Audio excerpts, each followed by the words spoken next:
একে দুই দুগুণে চার তিনগুণে ছয় চার দুগুণে আট পাঁচ দুগুণে 10 তারা পাঁচ দুগুণে 10 হবে, তাহলে এটা কত হবে? বাড়ি ব্যাঙের বিয়োগ করলে 3। কি কি সুন্দর গন্ধ! ইলিশ মাছে ভাজা। স্যার হঠাৎ করে চলে গেলেন কেন? মা ইলিশ মাছ ভাজছে, চলো ইলিশ মাছ ভাজা খাবো। ইয়ে, কি মজা! রাজা খায় ব্যাঙ ভাজা।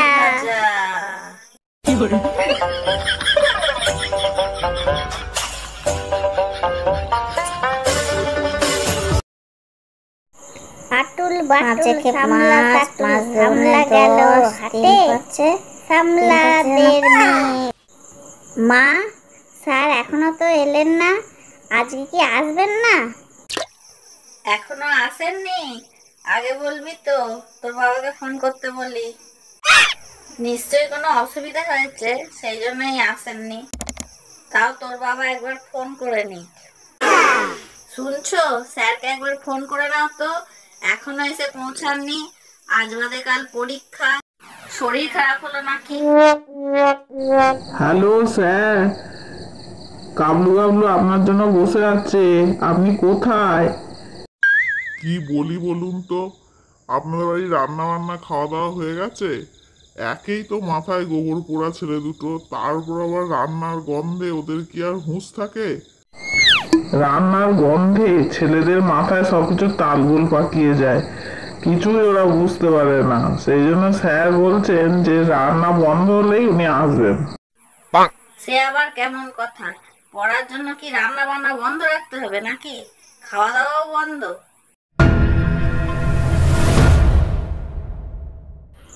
কেউ কোথাও নেই তো?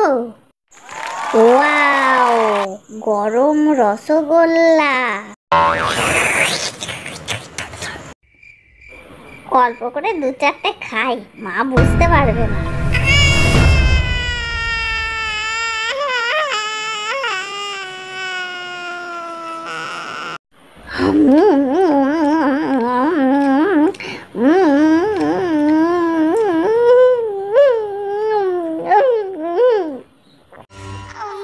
হে ভগবান, কিরকম ভাবে গরম রসগোল্লা গুলো খাচ্ছে! কোথাকার ছেলে হ্যাঁ এটা? আর খাবি? আরো খা।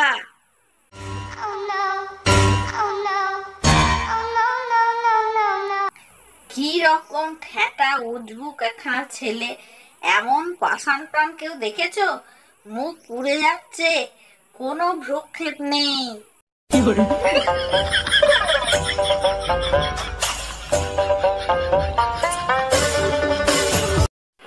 মা, স্যার এসেছে, দাদাকে পাঠিয়ে দাও।